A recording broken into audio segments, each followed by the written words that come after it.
Doctor, எனக்கு மரணத்தை நினைச்சாலே ரொம்ப பயமா இருக்கு. இந்த வாழ்க்கையோட மறுபக்கத்துல என்னதான் இருக்கு டாக்டர்? நான் இறந்த பிறகு எங்க போவேன்?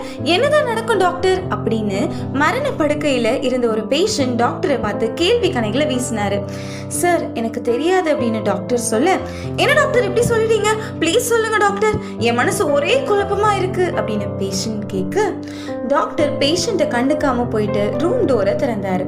உடனே ஒரு டாகி ரொம்ப உற்சாகமா பால் ஆட்டிக்கிட்டே பாஞ்சு ஓடி உள்ள வந்துச்சு. உடனே டாக்டர் பேஷண்ட்டை பார்த்து, இது என்னோட பெட் டாகி தான், ஆனா இந்த ரூம்க்கு இவன் இதுக்கு முன்னாடி வந்ததே இல்லை. இந்த ரூம்க்கு உள்ள என்ன இருக்கும்னு இவனுக்கு தெரியாது. ஆனா அவனோட எஜமானனான நான் உள்ள இருக்கேன்னு இவனுக்கு நல்லாவே தெரியும். அதனால தான் எந்த பயமும் இல்லாம உற்சாகமா உள்ள ஓடி வந்தான். உங்களை மாதிரி எனக்கு மரணத்தை நினைச்சு கொஞ்சமும் பயமே இல்லை சார். அதை பத்தி அதிகமா தெரியலனாலும் எனக்கு ஒண்ணு மட்டும் ரொம்ப நல்லாவே தெரியும் சார். என்னோட